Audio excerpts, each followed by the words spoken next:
Good evening, good evening out there. In the Spotlight Podcast returns. Your host, Mike Melton, with episode 33, featuring the one and only St. Augustine legend, American University legend, South Jersey legend, Saeed Nelson in the building. What's up, nephew? What's it good, Uncle Mike, man? Glad to be here. You already know. Man, thanks for coming on, man. I try to do when I do the podcast, get different players to come on, different eras, some program directors, high school coaches, everything, man. I hadn't dipped into y'all area yet, so I had to bring my nephew on, man, to go take a trip down memory lane and talk about what's going on now, man. So thanks for coming on, nephew. Absolutely. I appreciate you. Indeed. So we about to kick off. First, I like to say this episode is in the Spotlight Podcast has been brought to you by A Game Hoops. Check my man Carl at A Game for the top tournaments in the country. You want some gear for your squads? You can order the gear at agamehoops.com and sign up for all the top tournaments he have. Most of the tournaments he have, I think all of them he have. If you win, you get you a free uniform for playing in the tournament, man. So check out my boy Carl. A Game Hoops, one of the top sponsors for basketball spotlight events. Shout out to Carl at A Game, man. So what's been up, nephew? How everything going, man? Good, man. Can't complain. Just, chilling with the fam. Just back home, working out. Same old, man. Just grinding. Yeah, I wanted to come see you down at the Shore League this summer, man. I had every day I was gonna pick. I called your dad. He was like, "Nah, he ain't gonna play today," or they had the schedule wrong. It was crazy. But if you play this summer coming up, you playing this summer now? Nah, not right now. I'm just working out.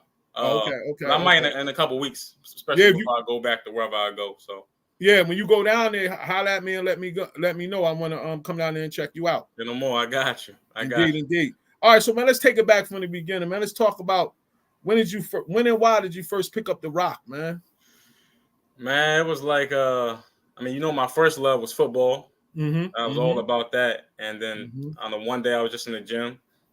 I forget who it was. They just put the ball in my hand and like I just kind of ran with it a little bit.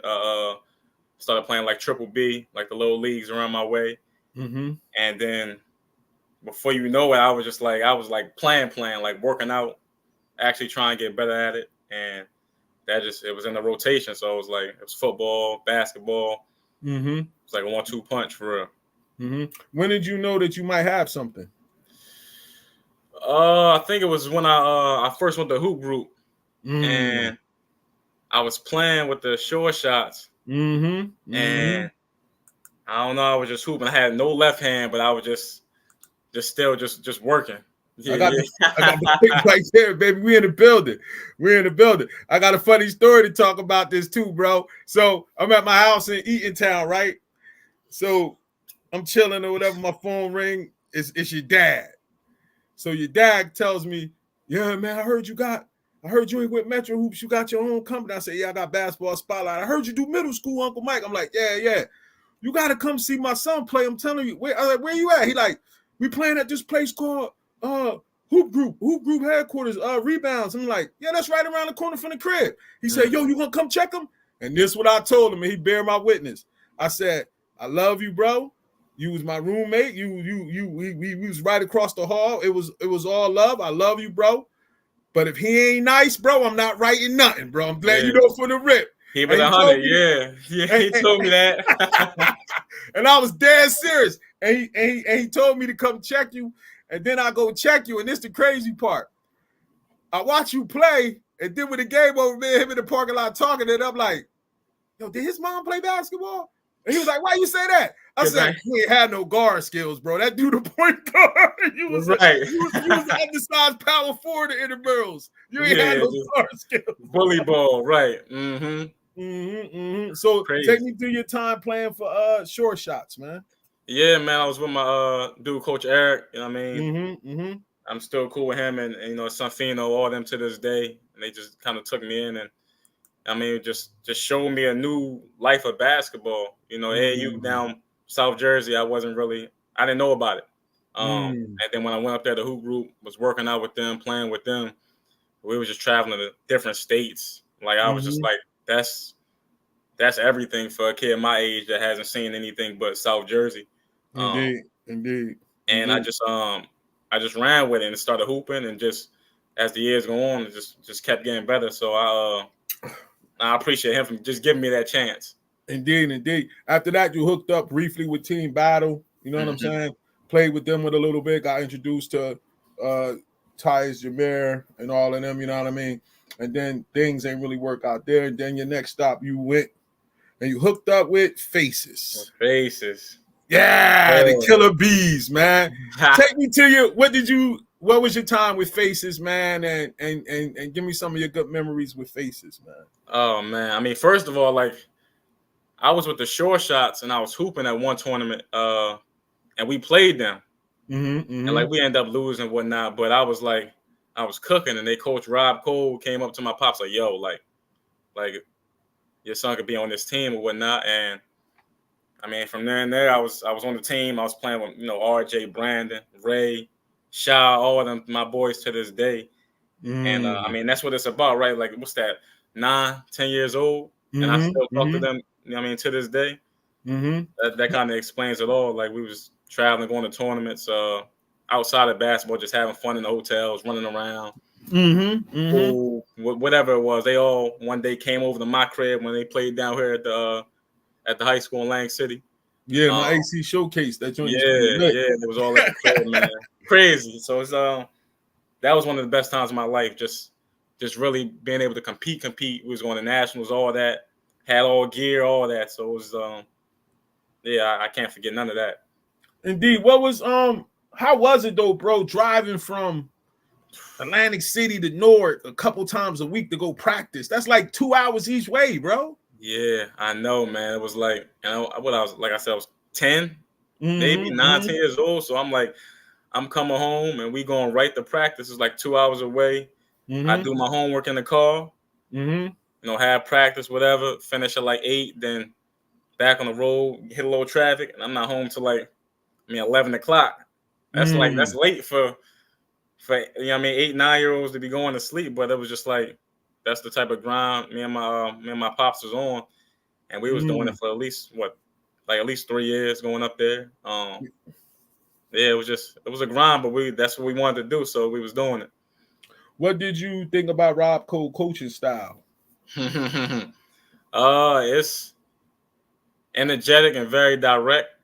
He tell you how it is and what he wants you to do, and if you want to play, you're gonna do it. And at the end of the day, as a player, you got to know it's all love. Like, you're not yelling or saying this and that to throw you off. Like, he's trying to get you better. And he taught me that at a young age, man. And that just from playing with that team and him coaching us, that helped me throughout the years as I continue to grow as a player. What were some of your most memorable games in B-ball spotlight? Like who that you played against on Faces, and what were some of your most memorable games at the Nationals? Faces, we had a game down at Lang City here. And who did we play? I was on the younger team, but it was me and RJ. I don't know if it was King Street or it might have been the younger team, battle team. We won in the championship, but everybody around this way was there though. Like, everybody from home was at the game. I remember that. So that moment was just like, I mean, you feel like you're top of the world. It was a good moment. And I remember when y'all played CBC. Did y'all play CBC? Oh yeah, they brought everybody down. That was lit that day. That was crazy in there. Crazy. JC, his brother. They had a girl on the team that was cooking. Yeah, she went on to star at Hampton, and she a college coach now. Fire. Fire. She was nice. She was cooking us. That was the first time in Spotlight history I was nervous, because them Connecticut people started wilding in there, and I knew I didn't have enough staff. If they started going crazy, it wasn't gonna be nothing we could do. It was getting a little hectic. I know, but I'm glad they kept it like, it's about the basketball. That moment, it was another tournament. We was in I think we was in DC, and we played this Baltimore team in the chip. Like, we had to beat DC Assault first, which is already crazy. Anthony Cohen. Ron Duvall, like all them dudes. That's like, but we beat them, and then we won the chip in that tournament when we wasn't supposed to win. That was definitely a great moment, man. And then nationals, we went to Cocoa Beach, Florida. Mm-hmm. I mean, and that's just eye opening seeing the big gyms, dudes from all over. Well, you got like 6', 7 graders dunking, like 7 Woods and all that. It was just like it was crazy to see all that for the first time. But it all paid off. It was all dope just to see. I remember y'all 12th grade nationals. That joint was loaded. Yeah. At Hampton. Yeah. That was one of the best ones I ever went to, bro. And I remember I'm trying to get the bully information. You got to, if you could get in touch with the bully. You talking about Rakim? Here. Yeah. Yeah. All right.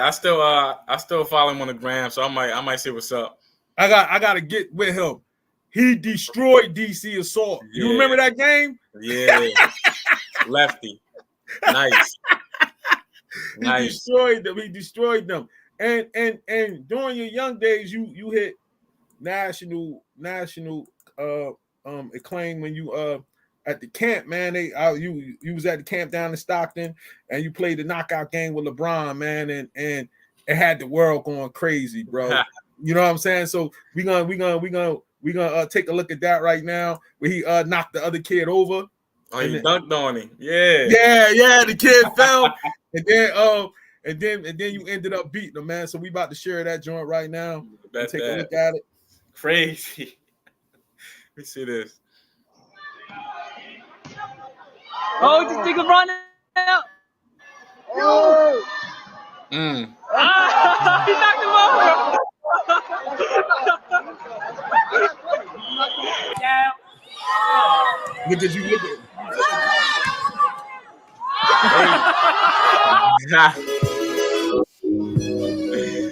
Put a knee in his chest, yeah.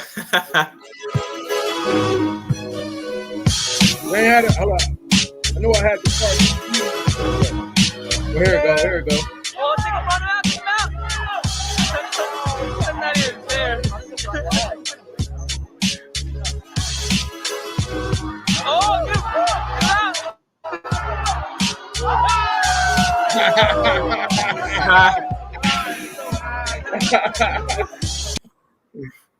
Talk to me, man. What was going through your mind at that moment, man?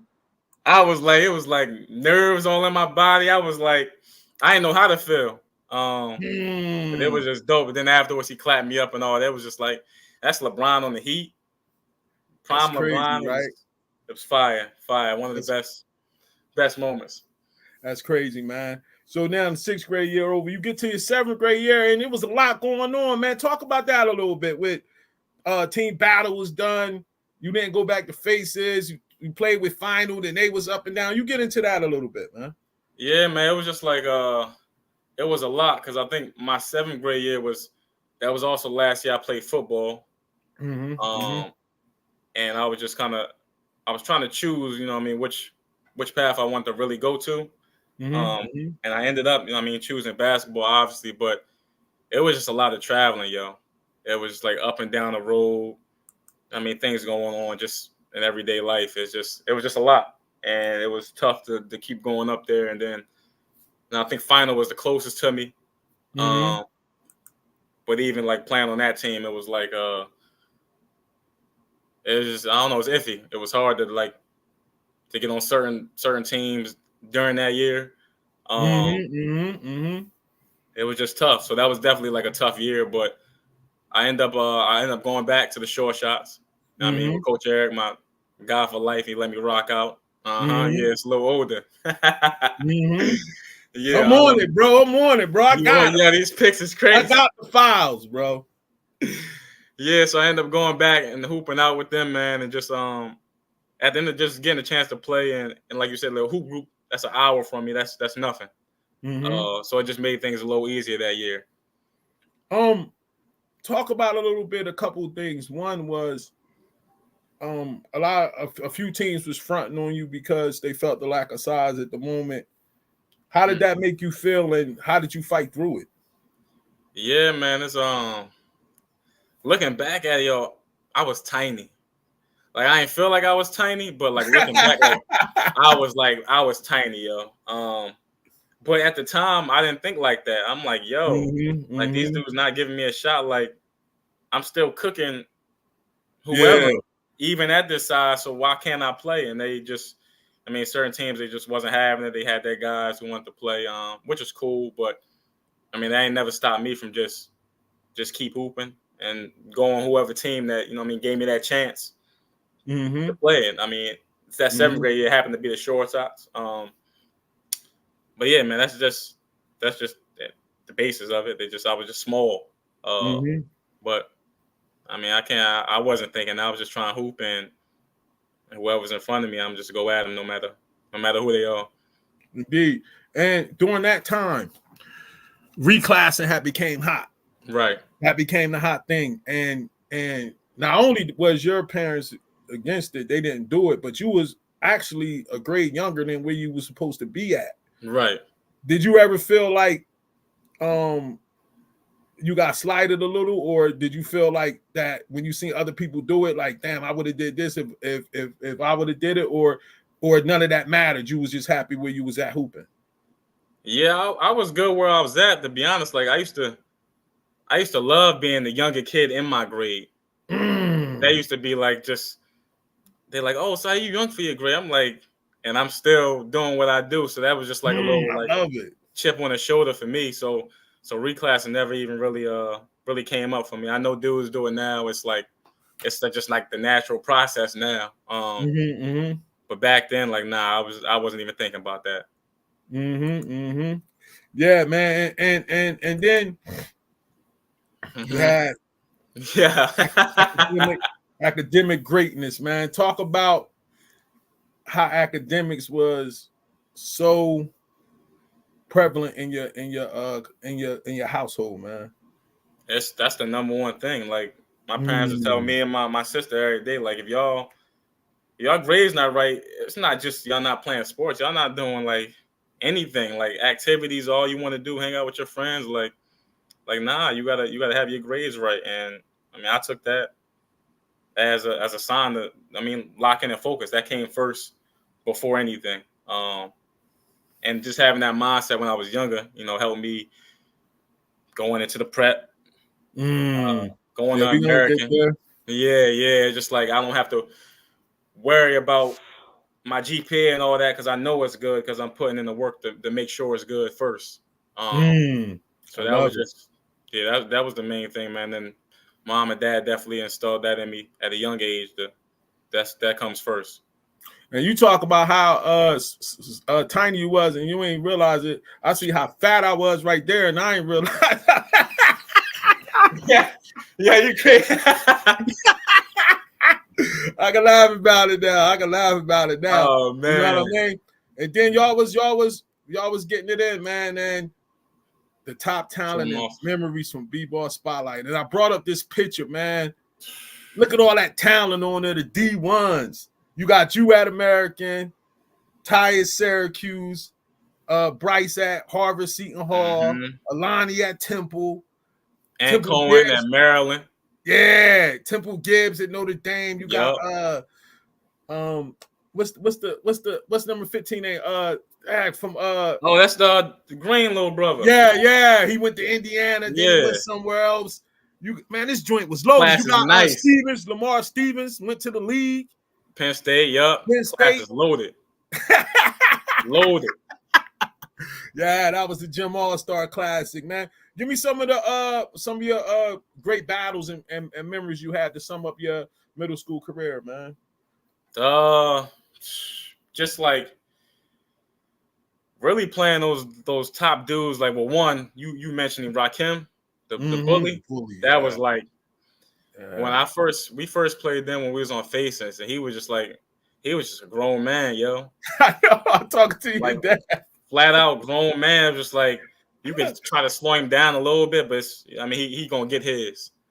The bully was out there like he was on Balco at 12. Crazy, left-handed, just doing whatever he wanted. So those battles, man, are definitely the when I did go to Faces and we did play team battle. I remember that. Always I remember that. And I played for them. So that was always. I remember y'all beat them twice. Yeah, that was a little personal when when I was on Faces, and my teammates knew that. So those battles, man, with against Tyus and Jameer and them, that's was always good. The Killer Bees. The Killer Bees. We attacking the group, man. Y'all was mad small. Y'all used to be chipping people up, bro. Pressing the whole game. Yeah. Just energy. Oh man, it was. And then the DC Assault boys, man. Who was that? Ant Cohen, Reggie, and Trey not in this pick though, but they was always just nice. Always. Yeah. Them was the years, man. Them was the years, man. Them was the years, man. Then it was time, man. Right. It was time for you to select a high school, and you know what I mean. Atlantic City course was in there. I remember hearing about Holy Spirit, and then how did y'all select St. Augustine Prep, man? So the prep, like, I think at the end of my 7th grade year, it was a camp out in Hamilton, and my dad had found out that Coach Rodeo was going to be there. So somehow he got me into the camp, and I was like just killing. Like, and it wasn't even just basketball. We was like, we was out on the track running miles, running stadiums, like. But I was making sure I was just first and everything, like, because I was like, I heard the prep is the best. I just was at a game watching Isaiah Moore and Cook. So I'm like, that's kind of like where I want to go if it's not the city of Holy Spirit. So at that camp, I was just showing out, and Rodeo came over, talked to my dad and all that. And in my 8th grade year, he started coming to my middle school games, and I had my shadow day at the prep. So that's like when you go follow a freshman around all day.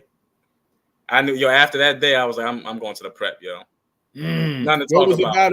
What was about the school when you got there that locked you in? It was just like, I mean, the size of it, it looked crazy. It looked like a mini college.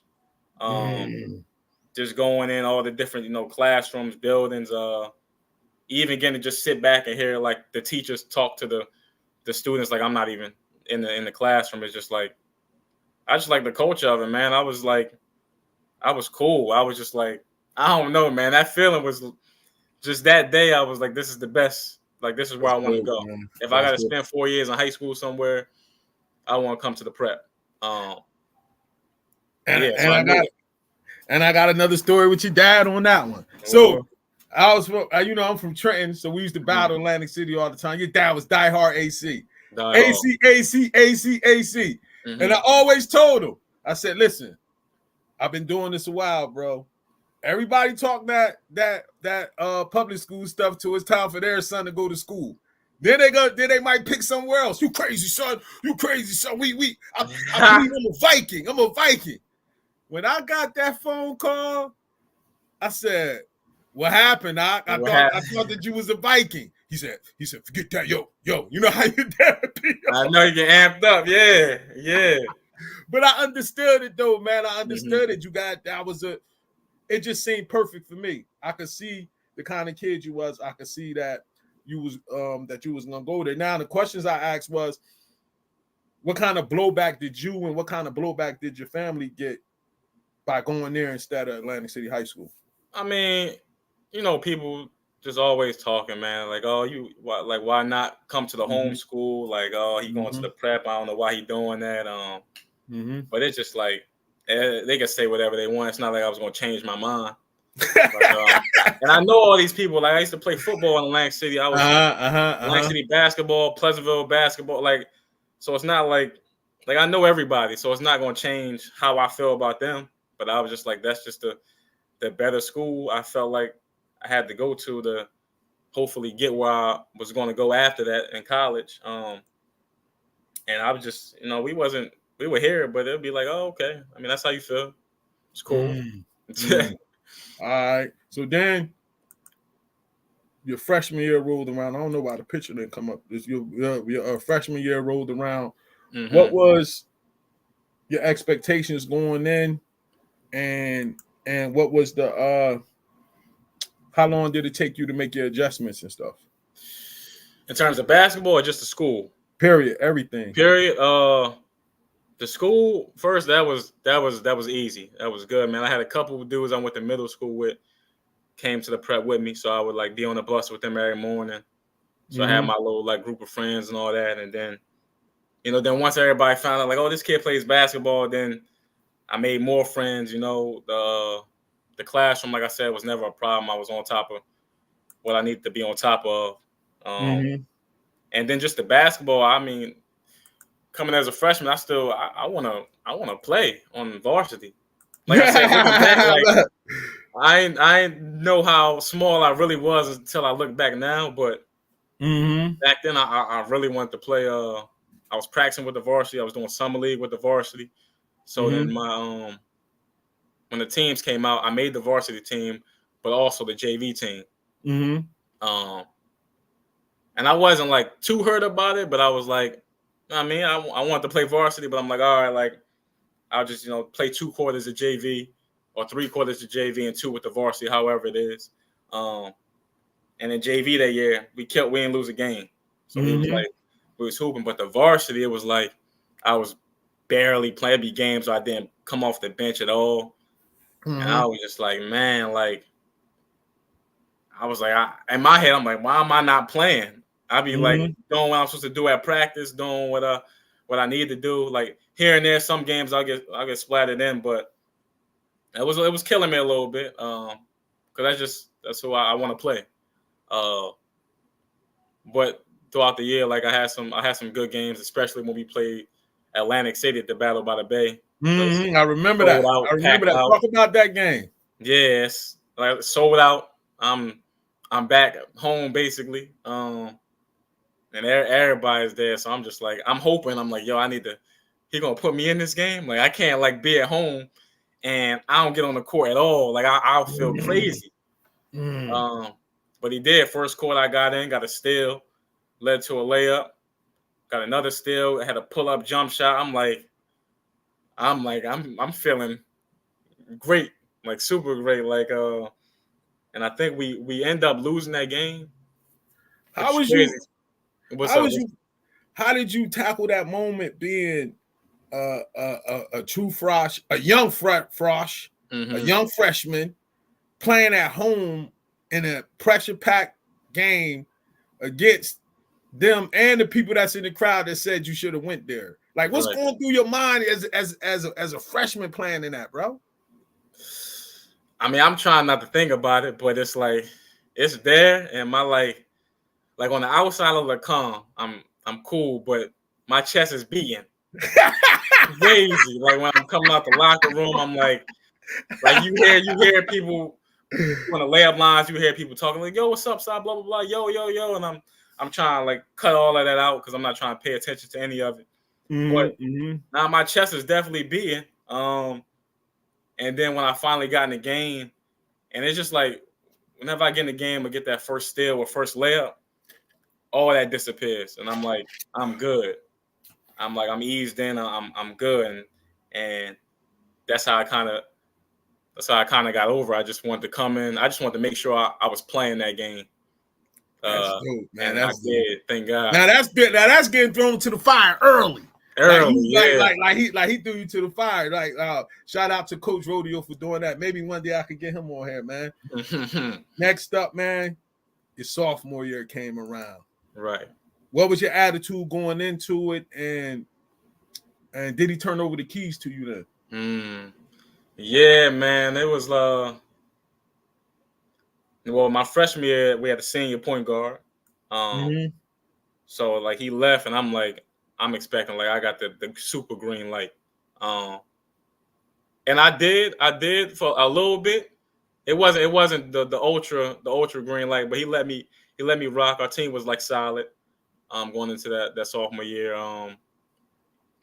Still some games here and there where we just were struggling where we shouldn't have. It was just, I don't know, but it was way better than my freshman year. I'm playing, so I'm good.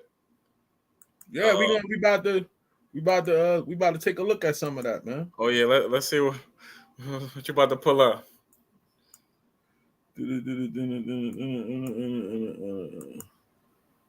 I got you covered, man. Nephew, I got you covered. Oh, we got the highlights. Hey, oh yeah. Get it right, Terrio. Oh, kill him. Heck Oh, no. kill him. Oh. Whoa! Ooh! Ooh, crazy.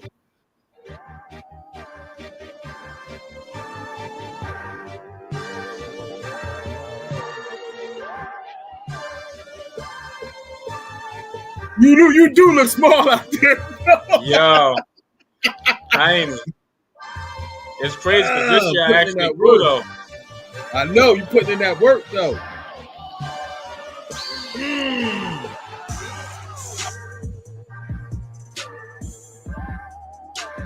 Mm. Laid them. I remember this was like 4 possessions back to back to back to back. Woo, frozen.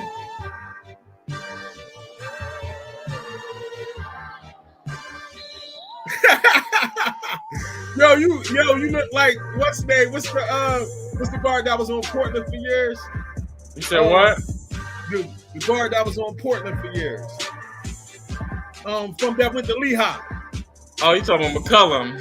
That's how small he was in I know. In his Crazy. sophomore year. Good pass. Good pass. Good pass. Good move.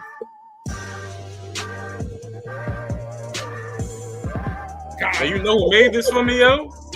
Huh? You know who made this highlight tape for me? Who? My sister. I remember she did that, bro. I remember She did all this. I remember she did that. Packed. Indeed. You know what's crazy?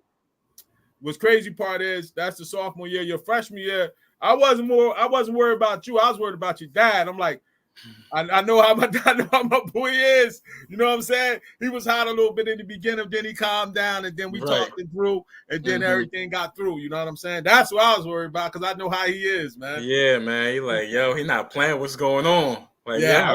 I remember, bro. I had many conversations, bro. Mm-hmm. Uncle Mike. I had many conversations. But that freshman year, though, looking back, like I was smaller than Rodeo. He's like 5'5". Like I was listed as 5'8". I was like 5'2". Tiny, yeah. But you was getting busy though. Though. And then that next up, that junior year came around, man. Yeah. Averaged 18.5, 7.8 assists. Last at Augs to the Cal championship and was the Atlantic City Press Player of the Year, man. Mm-hmm. What changed in that junior year? That's when he gave me the keys. And it was like, okay, like I got taller, I got stronger. I was about like 5'10" that year. And like we had most of our like main players coming back. You know, we had Mutts coming back, Austin, Walt,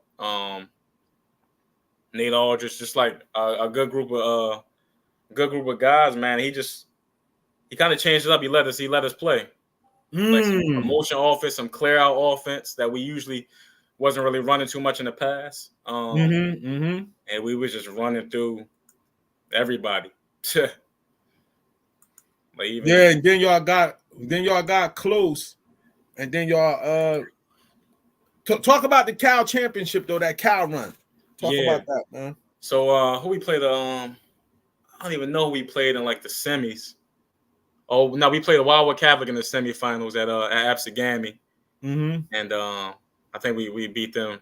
I think we blew them out. But the championship was the next day. Like it's usually 2 days later, but it was literally the next night. And we played Holy Spirit in there. It's my first time, like probably back in Stockton since I knocked LeBron out. Like I hadn't been in there, and it was packed. I think I came down to that one. Yo, it was like with the college like type of facility, it looks different. And it was packed out, but we was just hooping, me, Justin, like the whole team. And winning that kind of sparked us to really want to get to the States and show people from North Jersey what we doing down here. How many Cal championships did you go to? I went to 2. just my junior and senior year. Which one? I know I went to the one where after y'all won the championship, your dad and them they all went out to dinner with Worldwide West. Lunch.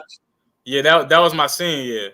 The senior year, oh yeah. So I came to that one because I was supposed to go to lunch with y'all, but I went to go see Roselle and them. They had theirs the same day. Okay. I left from yours and drove all the way up to North Jersey. That's a little trip. Yeah, to check that one out. Yeah. So so you were saying that during that junior run. Yeah, we was just rolling, and once we won that Cal check, we was like, we about to cruise through the state playoffs and get to that what was it? Toms River? Is that where? That's right? Yeah. That was our goal. And we almost made it. We got cut short, man, at by CBA. Crazy. Yeah. I remember your dad called me with that, man. How was it when you saw you was Atlantic City Press Player of the Year? It's a blessing, man. It just felt good to be, acknowledged for having a good year. Like I said, I just be thinking about back when I was a freshman and stuff, tiny. People want to just, bully like me on the court, move me around and stuff like that, and just not letting that just predict my mindset and just keep working. Because you can't control your height or stuff like that. It just happens. So just when I got that, it was a dope feeling because I'm like, this work is it's showing off. It's showing off a little bit. So I was definitely happy to get that. How many newspapers your dad bought? He bought like 10 at least. At least, I know he was on in the barber shop. I know he was running because he called me like, yeah, look at him, son. Look at him, son. I'm telling you, son. I know he was like how they like me now. I know your dad was like, what? And he would see all them dudes like every day talking. So I know. Man, who was laughing, man. Then comes around, it's time for that senior year, man. Yeah, it's the year, that right, magical year, man. Talk about your thoughts going into it, the expectations. Like now you got a target on your back. Just take me through all of that. Yeah, it's like this is. It's do or die.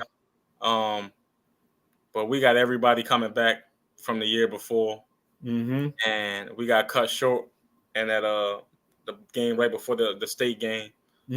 So that was just our goal from the jump was to get to that the South Jersey final at Jackson Liberty again. That was like nothing short of that. I'm glad you said that because I got that. We're gonna take a look at that. Yeah, man. And that year was just it was a great year, man. We was beating everybody until we played. I think we played St. Anne's. So we were supposed to play St. Anne's the year before at a Cherry Hill East tournament, but it snowed out. I remember that. Canceled. And then it came back the year around, and I think they were number 1 in the state, and we were like, I don't know, number 6 or 7. But we was both undefeated teams. And they came down to our gym. So whenever St. Anne's coming in, it's like everybody wanted to see them. I watched it on YouTube. Yeah, like the line sold out, mad people couldn't get in, standing room in the gym, like it was packed. And that was one of the worst games I ever played in my life. What was it, man? I couldn't buy a bucket, man. I was missing everything. Like everything. And the crazy part is we still like almost won that game because Justin was like, he had like 20 and 10. He was cooking. And you was playing against your old faces boys, right? Yup. RJ, Jagan, Shy, all of them. Wow. All of them. So it was like definitely a good feeling afterwards. Seeing them, talking to them, saying they fan. I remember it's all love off the court, man. I remember reading the article, and Coach Hurley was like, after seeing you play and you had the game you said you had, he still said, I think he's the best guard in the state. How did you feel hearing a compliment from a coach like that? Coming from him and everything. That's one of the best coaches ever, like period. And like you said, me having a game like that, it just meant so much that he still believed that even after that game. And I know he was at we played up by St. Anne's in a tournament earlier that senior year, and he was there watching the game. Yeah, we played Trent. Yep. I remember I came up there to check you out. You gave him that work. Now, we gonna get back. You was average 20 points a game, first team All State, and everything. But we're gonna check out that moment against CBA, man. That got y'all over the threshold. The moment against CBA that got y'all over the threshold, man. And I want you to take me through like how everything was. What was you thinking about, like? Because I'm gonna take you through where they scored and everything got going, and then gets it stolen away by McGuire. He tried to get it out of the paint. Andre for three, good. Andre connects from way out. 55-55. Andre has 21, and we have 35 seconds to go. Who is that? Atlantic City's Lamar Thomas jacking shots up from that deep. We're on his home court, but Pat Andre, my goodness, that's NBA plus range. That might be the new open. Wow. Here's Nelson. We got a full house standing. 20 seconds to go. Nelson stared down by Salcido. 10 seconds to play. Salcido comes out on Nelson. Nelson drives to the basket. Nelson all the way. Shot up. Good! And he's fouled! Still 2 seconds to go, Mike. And one. Now, what's going through your mind at that point? Yeah, but before that last play, I said before the last play, I see the shot. Like I see our lead just dwindling down. I'm like, yo, like not again, because you know that's what we lost to in the semis last year. And we on like kind of like our home court, like the high. I'm at home. And then he hit that bomb three. I'm like, oh my god, like I could see it going in before it went in. And then when I'm just bringing the ball up the court, I know Rodeo who's gonna want the last shot, no shot clock. And I could just feel everybody just standing up. Wow. Like on the side, you don't see it, but you see it. And then when I went to the basket and got that and one, it was like, I was souped up, but it was a relief because I'm like, yo, I do not want to go to overtime. When you went up and you let it go, did it seem like the whole gym got silent to you? Or it just was like you could hear everything was going on, or was you like it definitely got silent. I was just waiting to see. Like I could feel it going in, but I was waiting to see if the ref was gonna call it an and one. Sometimes, down here they like you'll get an and one and they'll be like, oh, it was on the floor. You know what I mean? So I'm like, I'm feeling it. I'm kind of like, as it's about to go in, I'm looking at him just to make sure he's gonna call that and one.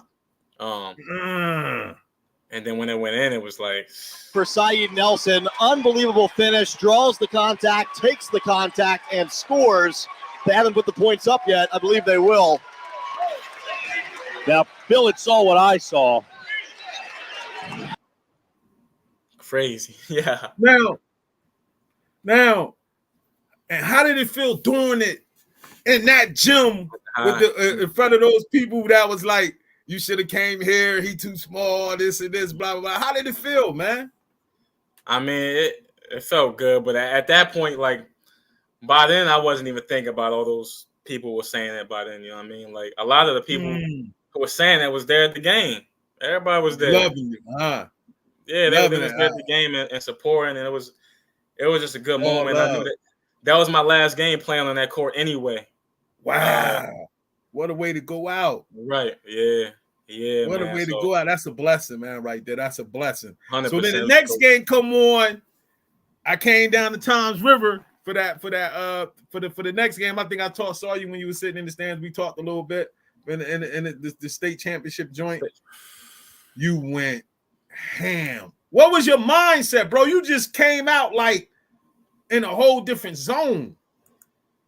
Because we finally made it. It was like it's been 4 years, like trying to get to the one game that you know what I mean. You get to hang it up in the school, all that, take pictures. So it was like just finally getting there. And the game before that was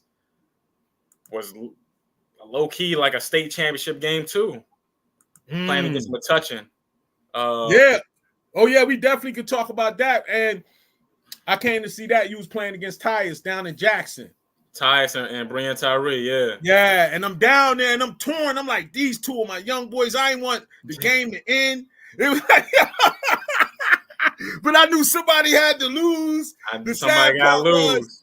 The sad part was neither one of y'all had a state title. So if one of y'all would have had one, then I probably would have been rooting for the other one to get one. But neither one of y'all had one and somebody had to lose. I know, we both seniors, ain't no do-overs. That's it. Yeah. How was it having that battle down there in Jackson? I mean, that was major because, the year before we lost at the CBA on that court. And we finally get there again, but we playing like 2 top D1 recruits. Ty went to Syracuse, Brian went to Ole Miss, and it was like, so now it's time to show like what we can do. South Jersey versus they South Jersey, but they up north.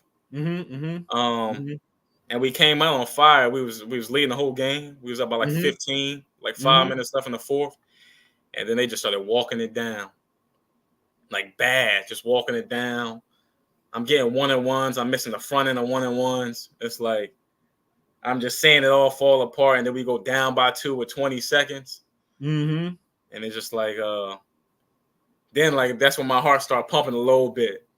It's like, yo, like I don't want to lose this game. Like we did so much to get here. This is my last year. Like it's like, and my boy Marlon had 2 clutch free throws, put us in overtime, and then overtime, I started picking it up. I scored 7 out of the 9 points, and I remember you went ham in the overtime. I remember that game.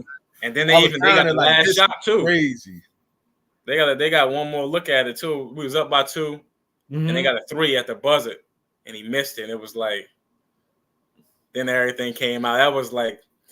That was the states for me, like especially at that point, because it was like they I could tell. When you came out against Bosco, you was like in a whole different level. Like you was like I could just tell the confidence was soaring.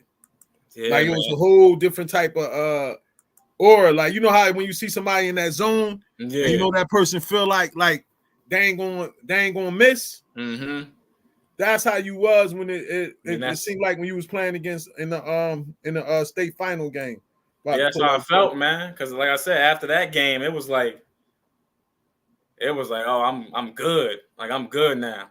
I mean, now we going to the Toms River, so this is why I like that Metuchen game so much. Because now we going to Toms River where everybody can see us, the whole state of New Jersey. Like it's not just South Jersey. They play somebody like, so everybody get to see what South Jersey can make some noise, and.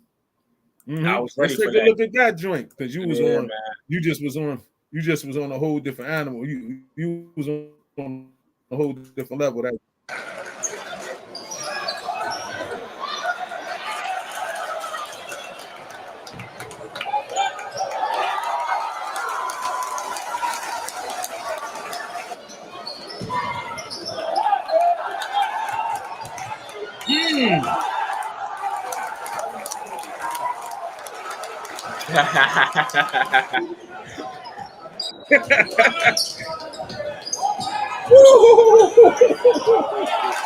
Pretty, huh?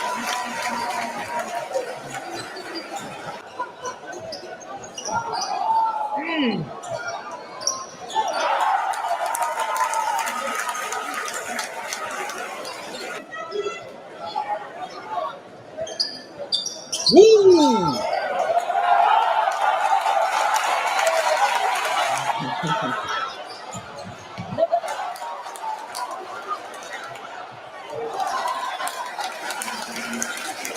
I gotta get the buzzer beater on here, huh? Yeah, it's coming up, yeah.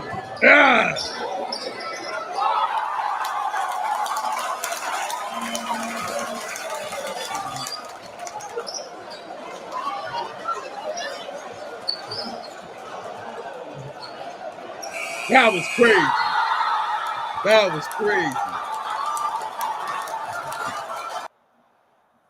Yeah. Now, did you know at that point? I gotta be honest with you. Did you know at that point after the buzz beat, did you feel it that it was over? Yeah, man.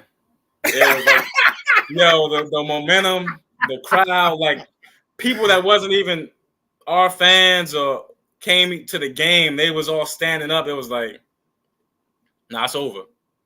Like, it's over. We still had to finish the game, but we was at like a different type of time that day, man.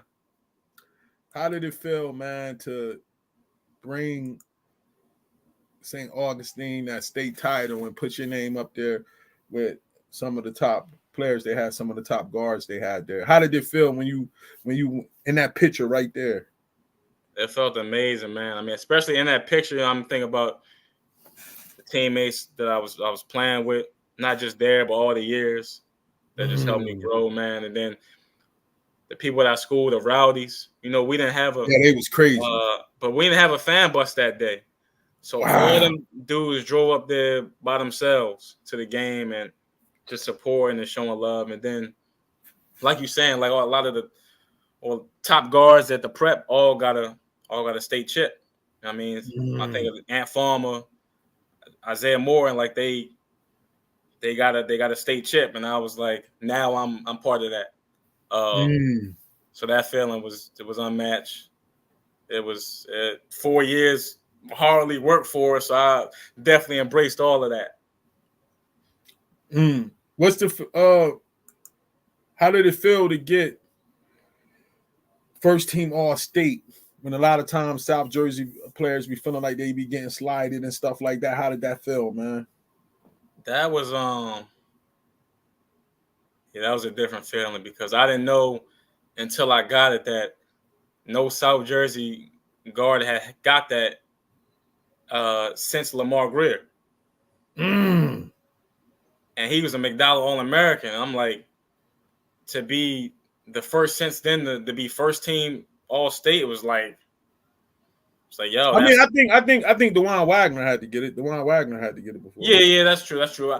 I know Camden and South Jersey, but I'm thinking like yeah, I know what you're talking about. Like South, like down here.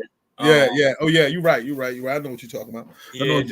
But I know that a lot of times y'all be getting shaded or feel like y'all getting shaded. So to have the see your name in that NJ.com or Star Ledger, how did that feel?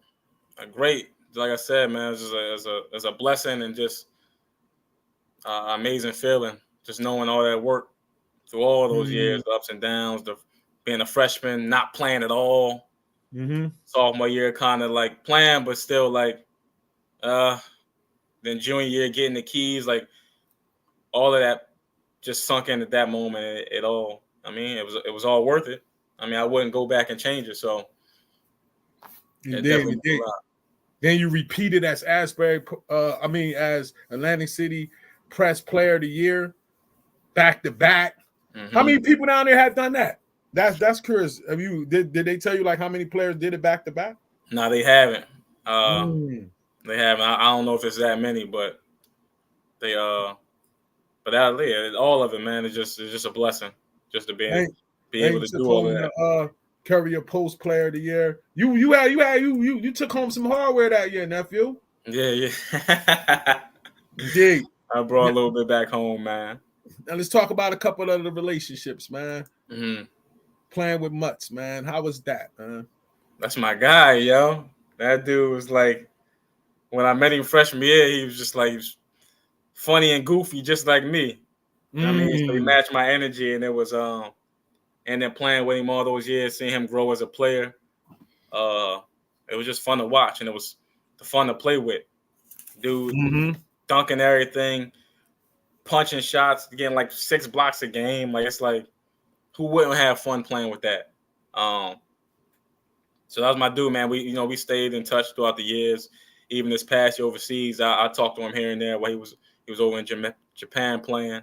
That's dope, man. So playing with him was definitely one of the best times in my life, playing with like a teammate. Indeed. Next up, relationship with Coach Rodeo. Rodeo, yeah, man. That's we still talk a lot till this day. I'm actually going out there tomorrow to the prep. They got a camp, so I'm gonna go over, see some of the kids, talk to the kids. But playing for Coach Rodeo was like, at first it was tough. Like I said, I wasn't playing. So I'm like, oh man, like I like Coach Rodeo. I like the school. I'm like, dag, I'm not playing, man. Like, what is it? Like, what am I doing wrong? But then, like I said, as the years went on and I was playing more, and then he finally gave me the keys, then I go up in his office, just talk to him about certain stuff about practice and the games, and even outside of basketball, every morning I come into the prep and I see him right in the dining hall. Be like, say, good morning. You know what I mean? Just little stuff like that. It's nothing to do with basketball. Yeah, that's dope. That was always cool to me, man. So we still got a great relationship to this day. That's dope. That's dope. Your St. Augustine legacy, man. Yes, sir. Yes, sir. It's definitely up there.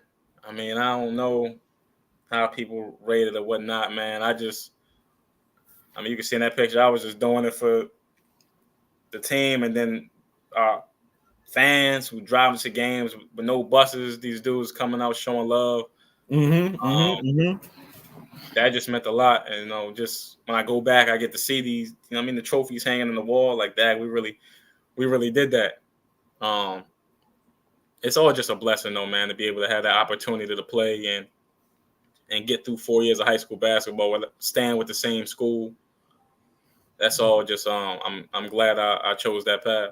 When do you have a shot to go to the Hall of Fame, or are you in there already? I don't know how they do it. Okay. You definitely gonna get it. You definitely gonna get in there though. Yeah, hopefully. Yeah, that'd be dope, you definitely man. gonna get in there. Next up, the real question: best Herman guard ever? You know I had to throw something in this, bro. It can't be all nice and sweet. We gotta talk about it. Come on, Ant man. Farmer. We got Isaiah Morton up here. We got you. Like, yo, who's the best one, yo? Who's the best one? Come on, man. I'm gonna say it's me. It's me. I gotta say it's me, yo. But I got love and respect for all of them, man. Especially my dude Ant Farmer. That's like my junior and senior. That kind of changed my prep experience too, because he became an assistant coach of the team. So I had him at all times in my ear, talking to me, little just points about do this. Shout out to Ant Farmer. I'm old. I was covering him when I was with Metro Hoops. Dog. That's how old I am. Shout out Ant Farmer, man. Ant Farmer, man. Yeah, all love to Ant, man. He definitely helped me those 2 years, and just talking to me about the next level in college and his experience with that. That's my dude. So yeah, all love to Ant. Indeed. All right, man.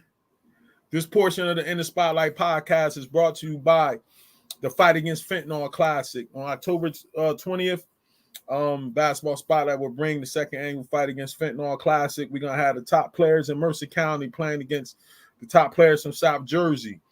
Come out. Last year, we raised over $3,000 for the New Hope Behavioral Health Adolescent Unit to help our kids get a different outlook on life, and hopefully help them not go out there and get hooked on fentanyl and learn how to live a sober life and have fun.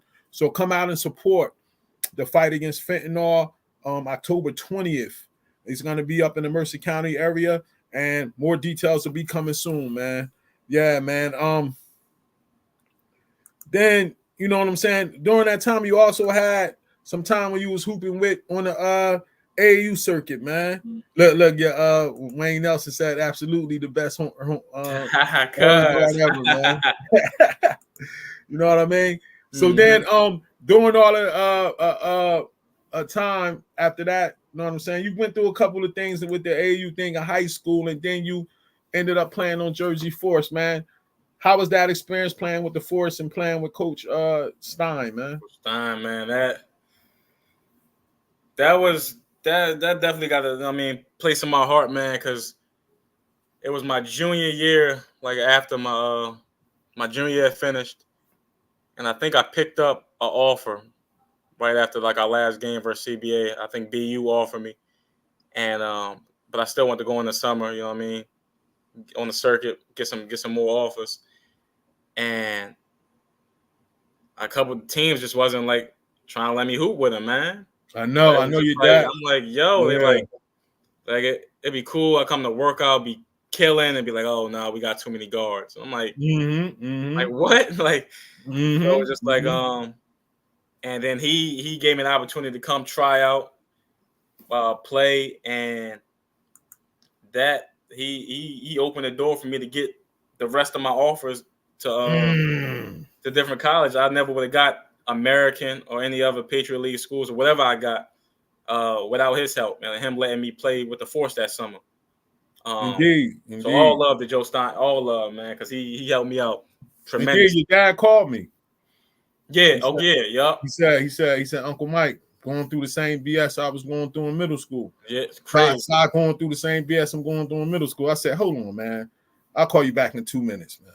I called Joe.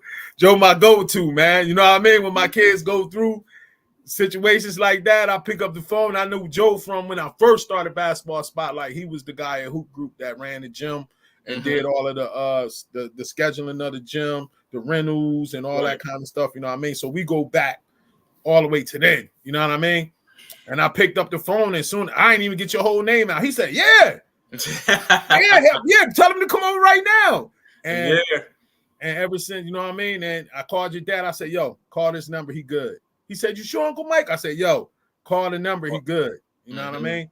And Joe been my plug ever since, man. Great dude, man. You know what I mean? Very grateful, yo. Words can explain. Now, next up, it was time to pick a college, man. You had a couple offers on the table. Who was recruiting you, and how did you end up selecting American? I mean, my major offers was mainly from Patriot League schools.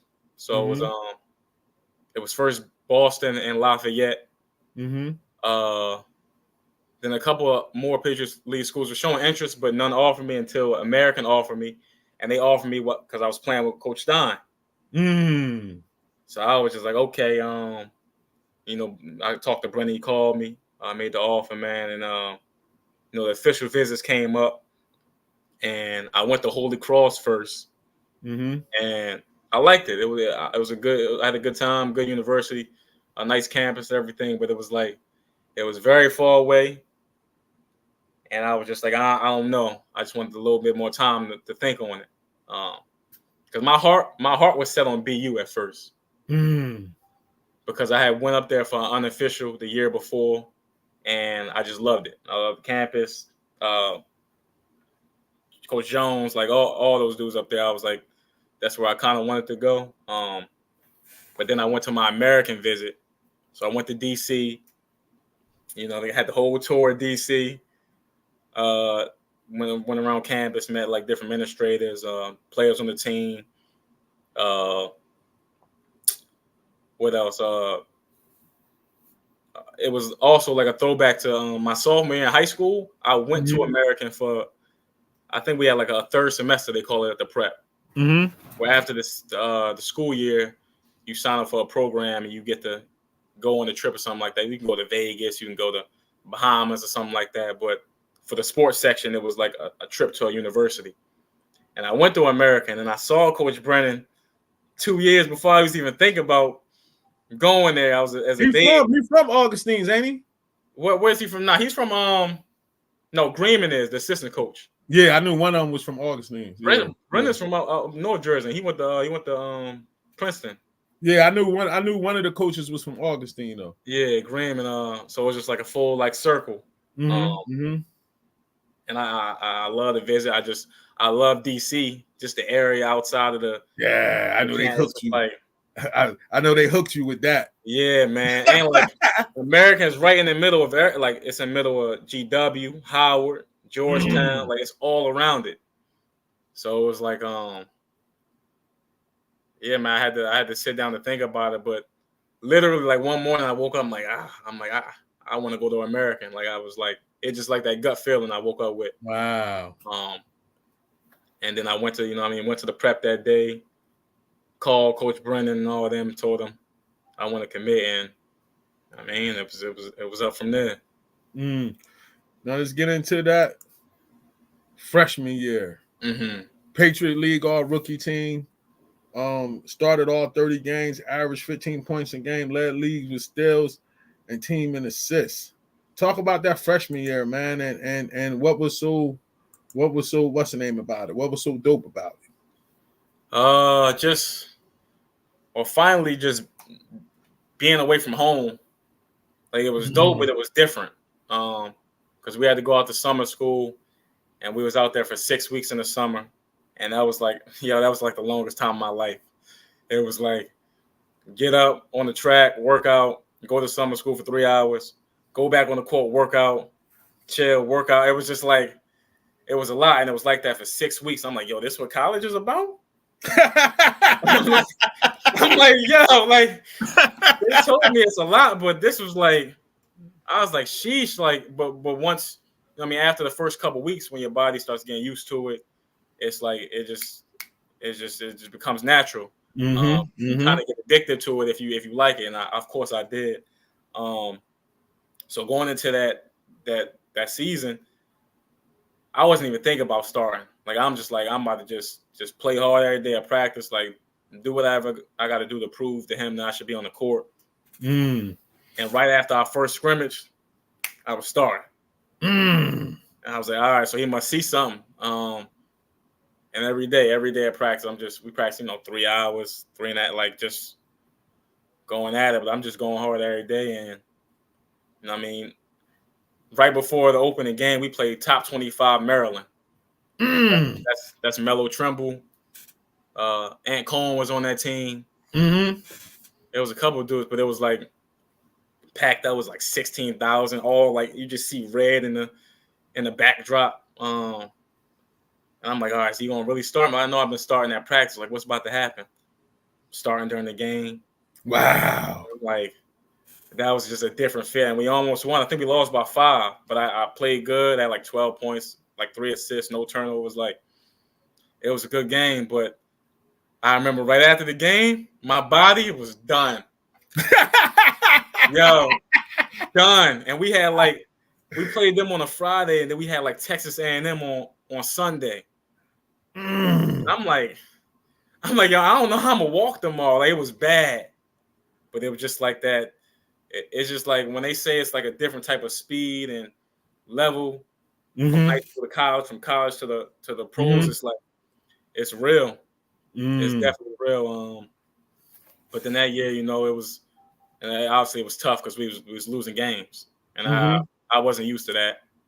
Yeah, coming from, I remember talking to your dad. Yeah. He was mad that the style they played and you playing in that, and coming from what's name. I don't know why they keep playing this Princeton thing. I used to get the phone calls, bro. Yeah, man, it was tough.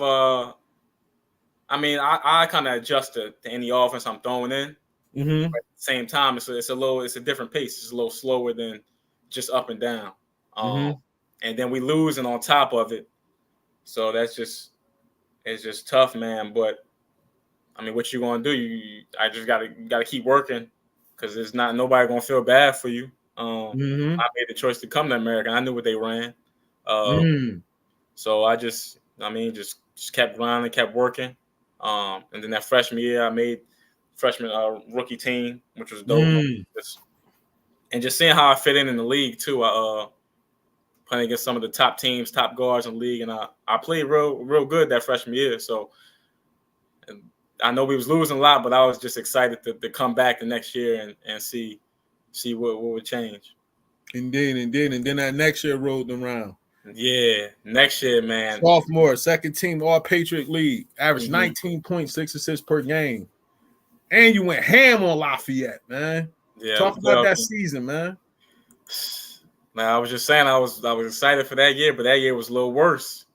Like we lost even more that year.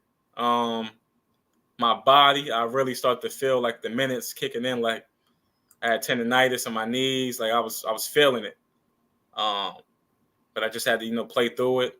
And it was that feeling is tough, man, when you think like y'all working so hard and y'all still losing by 5, losing by 7, like especially losing under double digits. It was a grind, yo. It was definitely a grind. You did have a shining moment that year, man, when you gave what's name the business. You know what I mean? We about to take a look at that. You gave Lafayette that work.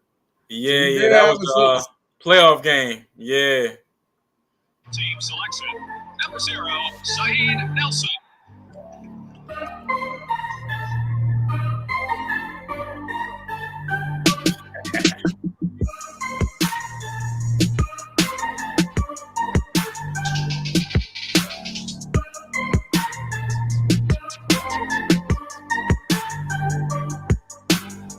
Give me that.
Nah, I was locked in this game. It's crazy. Yeah. Yo, that's what I'm saying. Like when you win that zone, how did it feel? Like even though you was having that season, to just be in that kind of zone like that. It's like it's a different feeling, yo. It's like I don't even know how to explain it. Mm-hmm. It's like because it doesn't happen. Like I mean, I would love for it to be all the time. Mm-hmm. Mm-hmm. But once you just locked in, like you hitting shots, you getting your teammate involved, you getting steals, all that, and it's just like I don't know. It's just a type of time like nobody, my friend on the court. Like I'm trying to win. Simple as that. If nobody's with it, then that's just what it is. But I'm just super locked in, and that day I was locked in. How did you keep your spirits up when you lost probably more games in 2 seasons than your whole basketball career, especially playing for like Faces and Battle and St. Augs? You definitely lose that many games. Nah. So for 2 seasons, like how did you keep your head up, man? Just I mean, one of the main reasons was a couple of my like roommates. They were cool dudes off the court and on the court. So like when we was off the court, it was like we could separate the basketball from everything else. And that helped me to just get a little clearer mindset. Because if I'm just thinking about that all the time and we losing, it's like that's and then you got schoolwork, you got an exam this week. And you had a school that's serious on the academic level. It's like you can't be no matter if you're losing or not, you going to class, you study hall, all that. So indeed. Just having my boys off the court, it helped clear my mindset. And then my family, you know what I mean, driving up to the games, like they probably ain't miss a home game at all. Yeah. Your dad used to be on it, bro, and your mom. Yeah, my mom, my grandpa, they was putting in that work, man. They show it out, and then just seeing them, like, after the games, going out to eat, catch up with them for a couple hours, that definitely that eased me up. And that helped me get through that year. Yeah. Junior year rolls around. You just go up another notch. First team All Patriot League. Average 25 and 5. Geico Student Athlete of the Week 3 times. What stepped up the focus? Was the focus stepped up, or y'all had a better system, or you had different players around you? What changed your junior year? No, we had the same people coming back. That summer I went home and I kind of got my body right. I mean, I'm always lifting and working out, but I took time to like focus on just the rehab process of it, like getting certain treatments to help myself out. And really staying locked in. Like, at the time people was trying to ask me if I was going to transfer or not. And I remember that. But I was like, nah, like I'm going back, and I was like, this is going to be different this year. Like, I'm feeling good the whole year because like you playing games, but when your body's hurting. I mean, like people outside might not know, but so that year I came back healthy, just feeling explosive, and and we were rolling. I think we got a couple out of conference wins, which was like I think that the first game of that season we played George Mason at George Mason. So that was the A10. I just remember I was facing up against Otis. Yeah, Otis hit me up today. He coming on in August. August Yeah. 1st, I think he's supposed to come on. Yeah, Otis hit me up today. Yeah, you know, he another Jersey tough guard. Yeah, and from the spotlight. You better believe it. And we matched up against them on their home court. And we was cooking. We came out with the dub. I think we won by 2. But winning the first game of the season, period, it was just like it just felt different because we haven't done it in the past couple years, and it was against an A10 team. And then we won a couple more out of conference games that year, so our record was just better in general before we got the Patriot League play. Like I think we might have had almost more wins than we had the whole season just from that beginning point. And then when it rolled around like conference time, like we were still locked in. And we went from last place with 10th seed to the 4th seed. So that's already just was a huge jump for the team in general. Because I know like I'm dealing with all this, but they dealing with all of it too. My teammates, like nobody like losing. I'm sure they came from different high schools where they was winning everything. They got to come through here and be losing. So that feeling was good to just get back on top of just winning some games. And they had the media behind you early, man. Yeah, early in the process, they had the media behind you going into the season. They was on you, man. You know, I had to do my research. They was on you early, brother. They was on you early down there. They was on you early. They was on you early down there. Hold up, what the thing at? Here you go, right here. Yeah, they was on you early. 3 seasons since the American Eagles made back-to-back trips to the Patriot League championship game. This season's Patriot League preseason player of the year is hoping to get the Eagles back to the top. Junior guard Saeed Nelson has led the Eagles in scoring the last 2 seasons. He enters his 3rd year as the Patriot League's top returning scorer. His 18.6 points per game ranked 2nd in the league, as did his 5.1 assists per game. Nelson also averaged 1.8 steals and a league best 37 minutes per game. Saeed is taking time out from Americans Media Day on I got this. Right I go find it, nephew. Saeed, it's great to have you. Thank you. Good to be here. Congratulations on being named the preseason player of the year. What's been the emphasis of your offseason to continue elevating your game? I know every year I could just make my game better in any way possible when it comes to dribbling, shooting, even things I'm good at, such as attacking the basket. It can always be better. So that just pushes me to become a better player. And we didn't have a good season last year. Just coming into this year, knew we had a lot of new guys. Couldn't wait to work with them. It just pushed me all summer to just keep playing and just get better. I'm just ready for the new season. Speaking of last season, head coach Mike Brennan has said that this team has the experience now to compete at the top of the league. After that disappointing 2017-2018 year you mentioned, what is the mindset of this team returning all 5 starters? Just come in and stay focused. Come into practice every day, ready to play, ready to learn. Like you said, most of us are coming back again, so we all know what the offense is, what we should be doing at practice. But it's just making sure these new guys who follow after us, that's we are the leaders on the team. You know, I'm a junior now, a couple more juniors on the team, about 4 seniors. So we got a little bit more experience this year. So just leading the freshmen, that's going to play a huge part this year. Yeah, man. That had to be fun, man. Yeah, no, that was a good time. I remember that. That's true though. Yeah, I forgot about that. Like those first 2 years, like we was a young team. It's tough to win with a young team. I know back then I'm like, oh no, we good. But like, experience does help. So yeah, that junior year when we had everybody back, that's like junior, seniors. It's like that kind of that set the tone for the young guys. We coming up, man. We coming up. Senior year rolls around.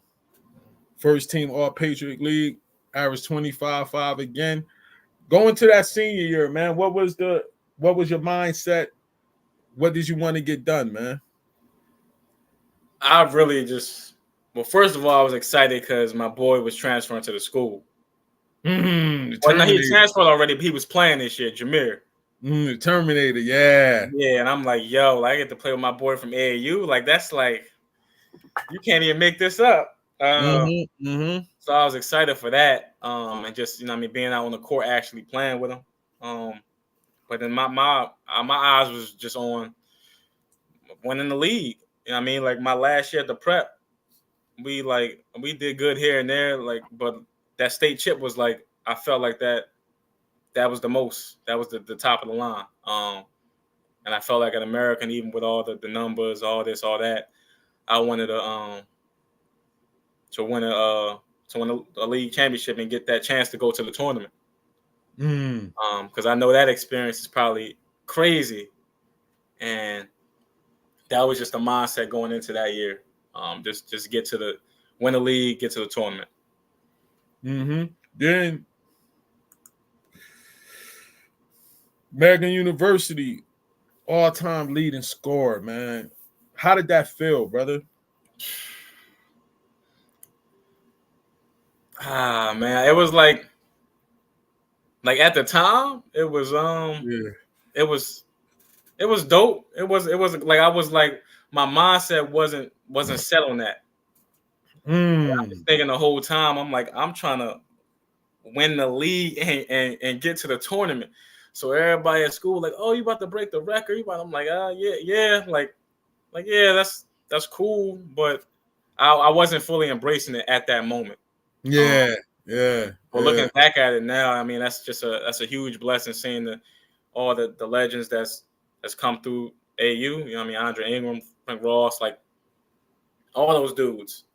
Being able to have my name up there with them is just it's a blessing, man. I would have never thought that when I first came in AU, that I would be up there.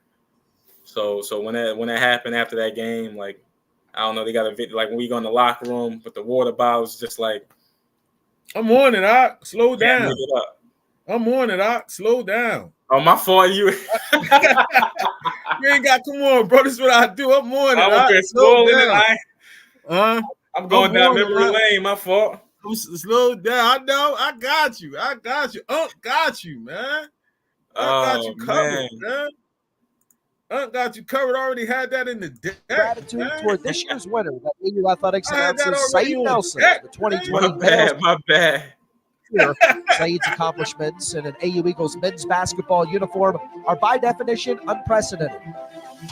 He finished his illustrious career as AU's all-time scoring leader with an amazing 2,116 points. There it is. This stockpile of buckets leaves him ranked third all-time on the Patriot League scoring list as well. Yet Saeed's greatness shows in how he grew and achieved record-setting standards in all aspects of the game. This year, Saeed became one of only 8 players in NCAA Division I men's basketball history to reach 2,000 career points, 500 career rebounds, 500 career assists, and 250 career steals. Nelson accumulated many awards and accolades throughout his career, topping his senior campaign as the Patriot League Player of the Year, as well as being named the first-team member of the NABC All-District and Lou Henson All-America teams. So congratulations to Saeed Nelson for being this year's American University Male Senior Student Athlete of the Year. Thank you for your leadership and commitment to your teammates, and sincere best wishes from AU Athletics and Eagles fans everywhere. Man, gotta love it, man. Gotta love it, man. You gotta love it, man. And I also got this. I thought this was dope too, man. This joint right here, man. This joint was dope too, man. I saw this joint. I was like, oh, that's kind of dope what they did, man. I said that's kind of dope.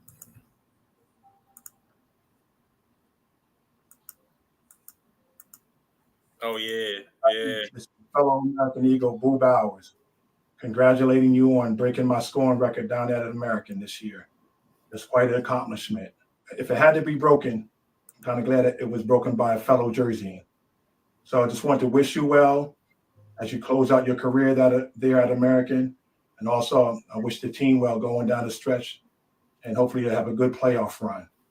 I'll throw one little tidbit in there. Had I stayed healthy during my senior year, you'll still be chasing my record. I know in the series, it's really accomplishment by you to score that many points. And again, I wish you well going forward. Thanks a lot, Boo Bowers. Now that's dope, man. That's dope, man. That's like legends talking. It's like that means everything. You know how a lot of people nowadays be like try to play old heads out, whatever. You know what I mean? Like, and it's like, nah, they're the pioneers, man. So just hearing him say that was everything. Talk about a couple of the postseason honors. Patriot League Player of the Year. Did you ever think coming into the school that you'll be the league Player of the Year? Not at all, man. I was just focused on impressing Brendan to get on the court.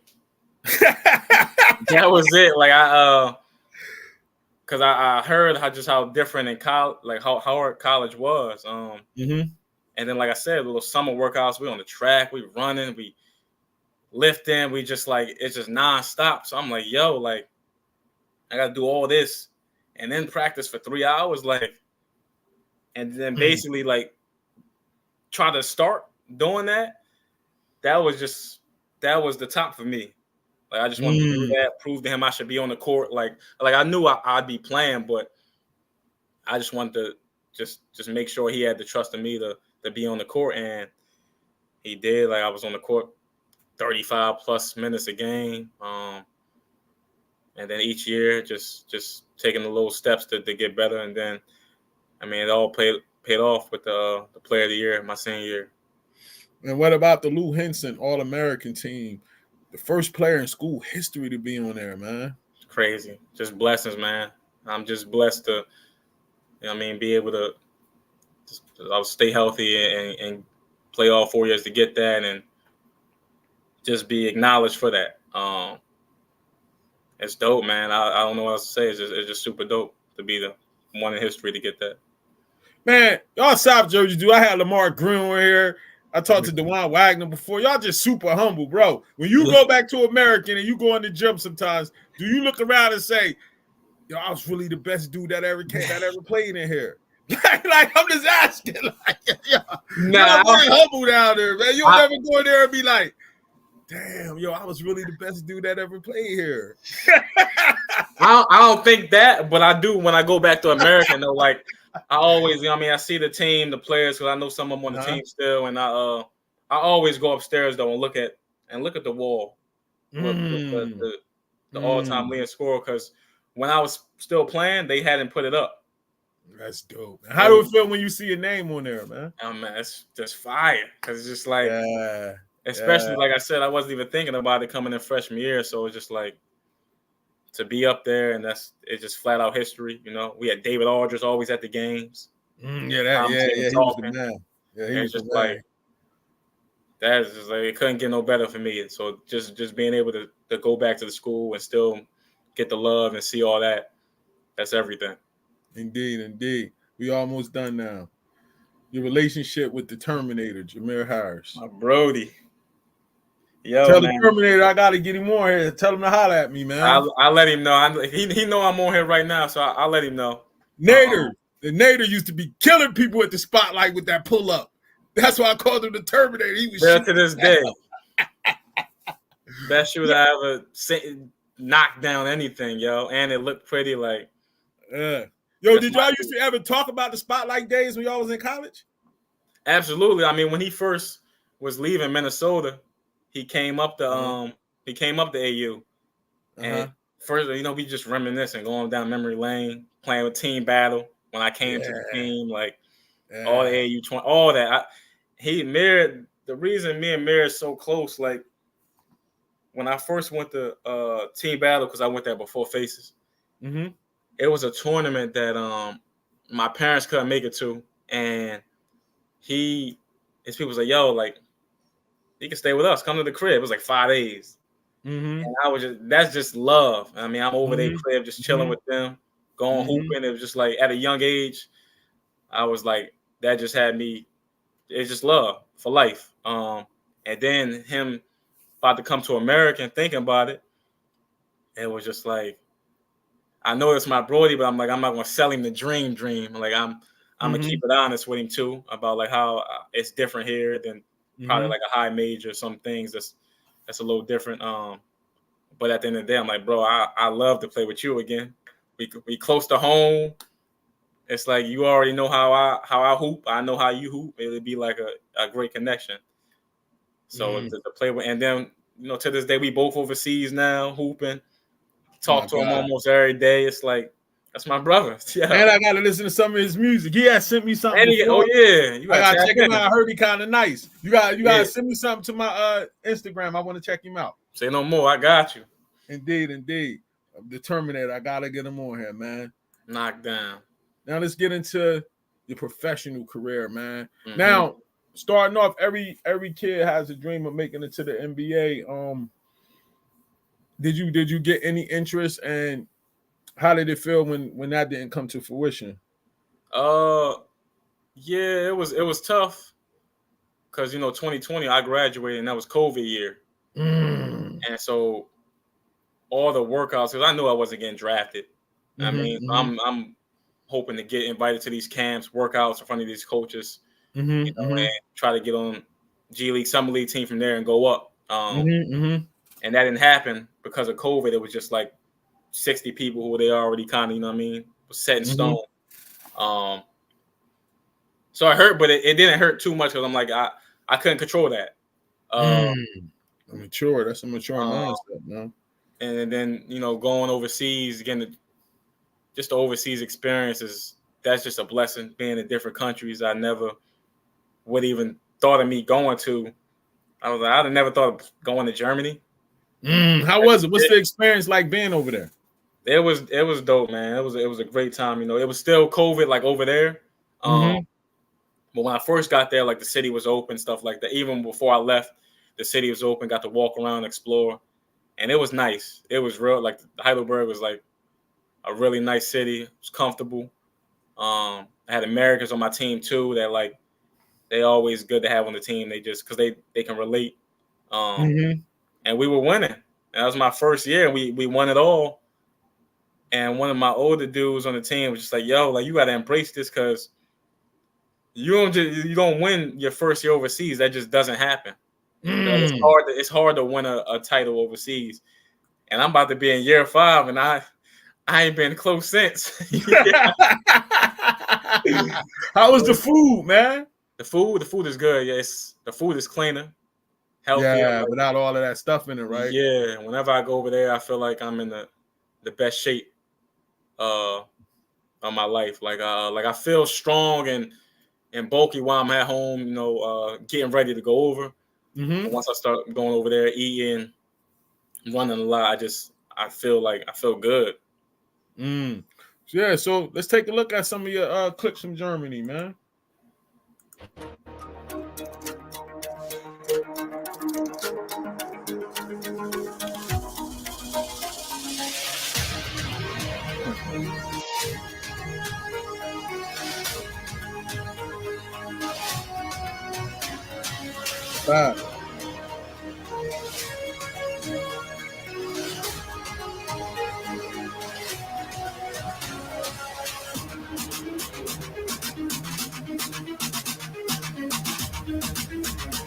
You see the empty gym, yo, because of COVID. Super empty. You still getting buckets, bro. Gotta play.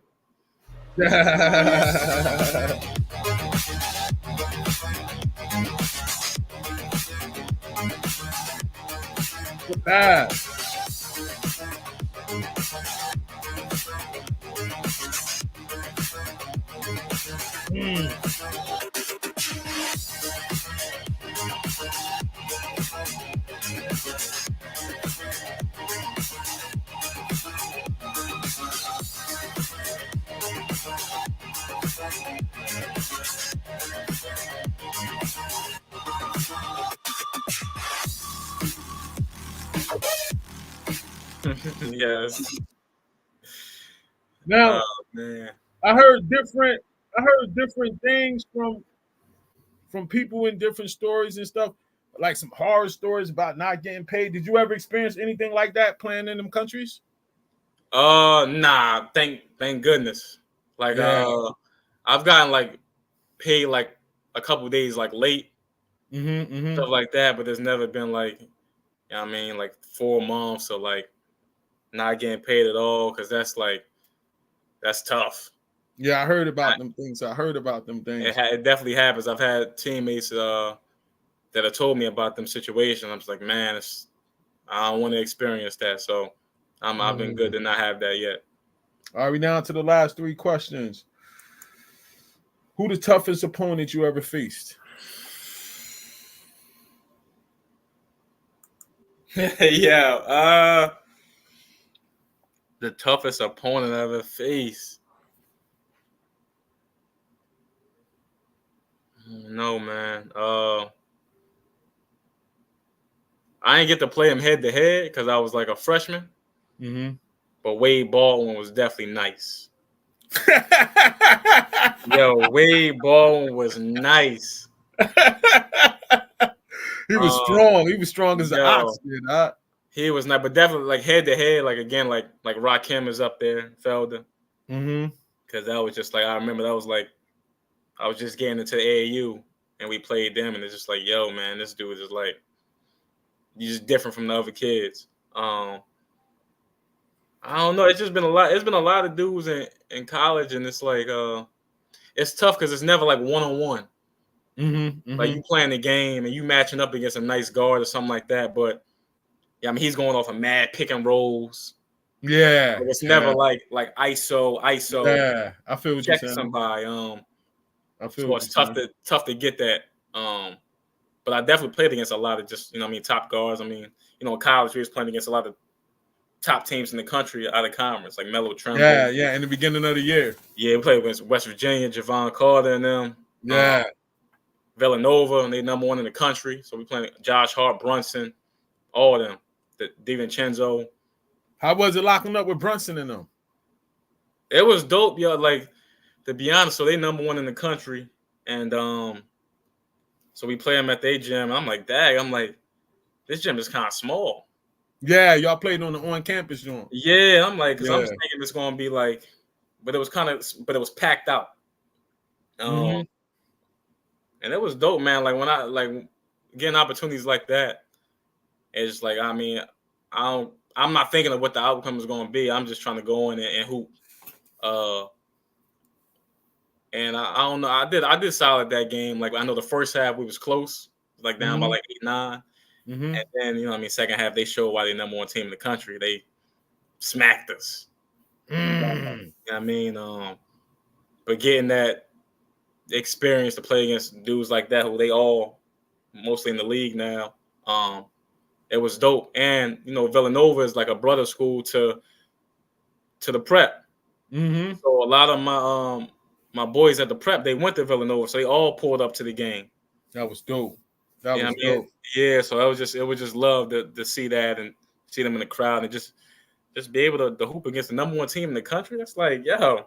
That's dope. It don't get no bigger. Don't get no better than that. Yeah. Yeah. And Farmer says, look at Silky Side, one of the best to do it. My dude, love, man. And I got to get you on here, brother. Hit me up, man. We got to set up something. Next up, 2 more joints. Now, how do you feel? This wasn't a big thing when you was in school, but this thing that went crazy now. Right. How do you feel about this transfer portal situations?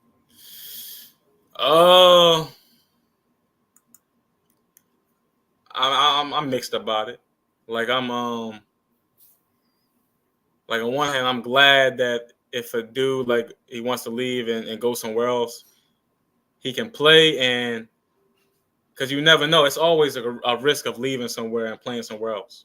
I mean, so like, and the coaches, everybody, they sell you the dream. I mean, you go to that school, and if you get there, and what happens when you don't end up playing? So in the old days, you had to sit out a year, and then the next year, what happens if you don't play?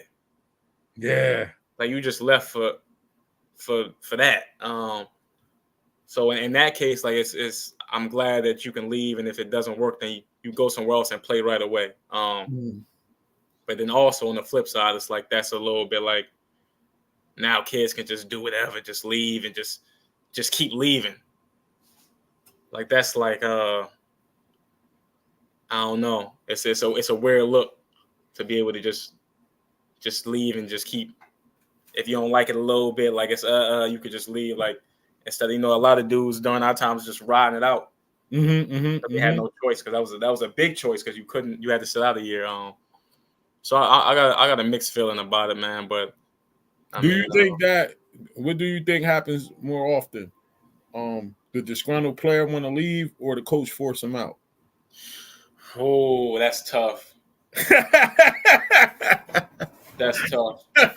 Because usually the player is disgruntled because like I don't think it's the coach forcing him out. It's like because the situation is just not fitting for him. You know what I mean? And then if a player's not playing, and then I mean he's the head coach and you're not playing under him, you're gonna be like you're gonna feel some type of way. So I wouldn't necessarily say it's forcing them out, but they go hand in hand.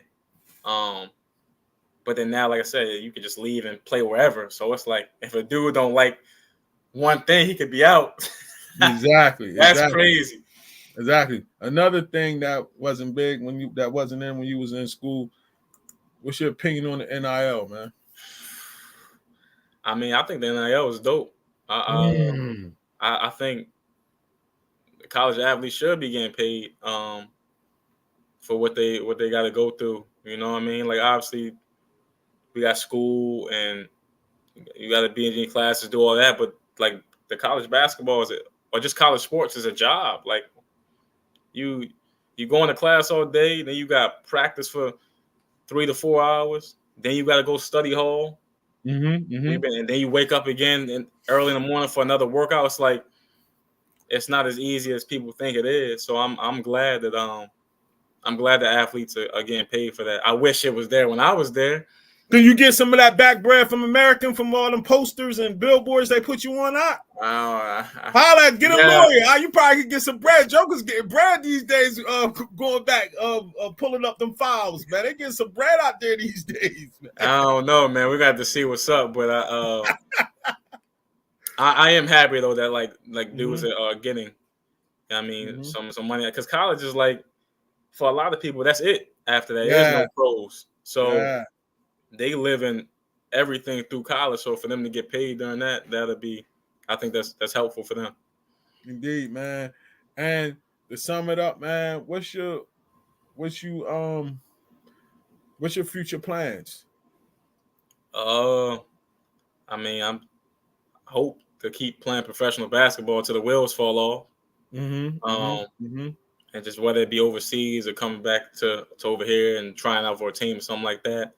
I hope to just keep doing that for as long as possible. And then afterwards, I've been thinking about a few things. I really, in my low bag, I draw. Like you see that where it's over here. Like I did that. Yeah, that picture you drew that. Yeah, I drew that and painted that in high school. Sweet. So I like overseas and on my spare time I draw and do a little bit with that. So. That's definitely something I can see myself pursuing. Maybe even while I am playing.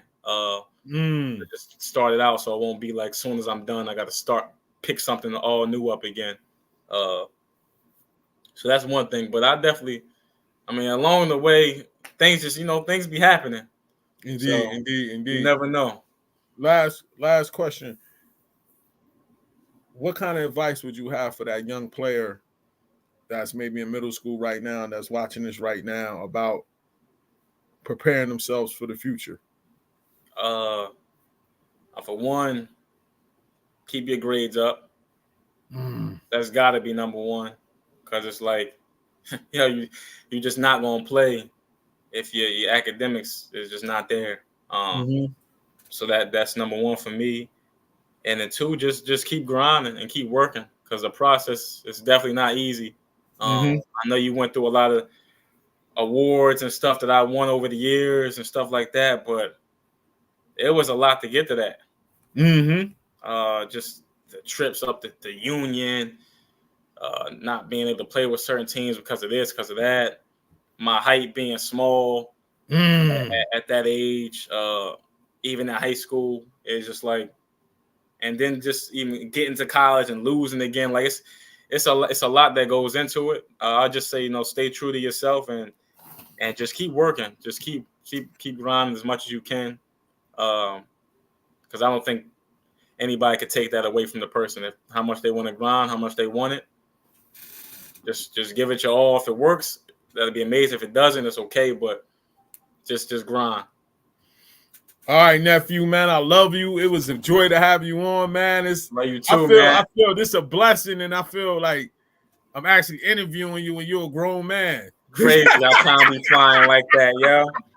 Yo, I'm just staring at you like, yo, this is crazy, man. No. You know what I mean? Tell your dad I love him. Text him tomorrow. Tell your mom I love her, and your sister Jazzy, man. Tell them I love them, man. And I'm gonna be sending you the YouTube version of this joint as soon as we get off. And then I'm gonna send the clips to my send the joint to my app to get the clips. And then you're gonna get tired of me sending you clips on Instagram, bro. It's all good, man. It's all good intention. So all good. I love you, Uncle Mike. Appreciate you having me, man. And I'll get out with you soon. You already know. All right, no doubt, man.